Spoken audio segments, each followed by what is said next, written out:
السلام علیکم ورحمۃ اللہ وبرکاتہ۔ آج مجھے 3 ضروری مسئلے عرض کرنے ہیں۔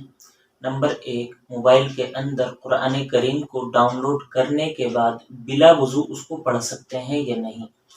نمبر 2، ایسا تعویذ جس پر قرآن کریم کی کوئی آیت لکھی ہوئی ہو یا پڑھی گئی ہو تو ایسا تعویذ پہن کر ٹوائلٹ یا باتھ روم جا سکتے ہیں یا نہیں۔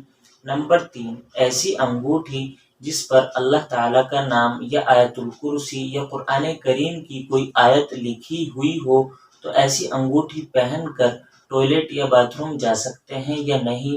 آج مجھے یہ 3 ضروری مسئلے عرض کرنے ہیں۔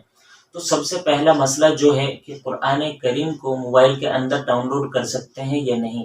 تو بالکل ڈاؤن لوڈ بھی کر سکتے ہیں، اس کو پڑھ بھی سکتے ہیں، لیکن اگر موبائل کی اسکرین پر قرآن کریم کھلا ہوا ہے تو اس اسکرین کو چھونے کے لیے وضو کا ہونا ضروری ہے۔ اس اسکرین کے حصے کو بلا وضو چھونا جائز نہیں ہے۔ یعنی اگر موبائل کی اسکرین پر قرآن کریم کھلا ہوا ہے اور ہمارا وضو نہیں ہے تو اب ہم اس اسکرین کے حصے کو چھو نہیں سکتے، پڑھ سکتے ہیں، لیکن اس اسکرین کے حصے کے علاوہ جو پیچھے کا حصہ ہے، جو سائڈ کا حصہ ہے، اس کو چھو سکتے ہیں۔ کل ملا کر قرآن کریم کو چھونے کے لیے اگر اسکرین پر کھلا ہوا ہے تو پھر وضو کا ہونا ضروری ہے۔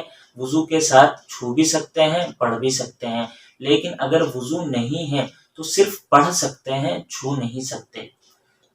دوسرا جو مسئلہ ہے کہ ایسا تعویذ جس پر قرآن کریم کی کوئی آیت لکھی ہوئی ہو تو ایسا تعویذ پہن کر ٹوائلٹ یا باتھ روم جا سکتے ہیں یا نہیں۔ تو دیکھیے، اگر ایسے تعویذ پر خول چڑھا ہوا ہے، کپڑے کا ہو چاہے چاندی کے ورق کا ہو، تو اگر خول چڑھا ہوا ہے تو ایسا تعویذ پہن کر ٹوائلٹ یا باتھ روم تو جا سکتے ہیں، لیکن اگر خول چڑھا ہوا نہیں ہے تو پھر جانا جائز نہیں ہوگا، اس کو اتار کر ٹوائلٹ باتھ روم جانا پڑے گا۔ اسی طرح تیسرا مسئلہ ہے کہ اگر آیت الکرسی وغیرہ انگوٹھی پر لکھی ہوئی ہے تو اس انگوٹھی کو پہن کر ٹوائلٹ یا باتھ روم جانا جائز نہ ہوگا، بلکہ اس کو اتار کے جانا پڑے گا۔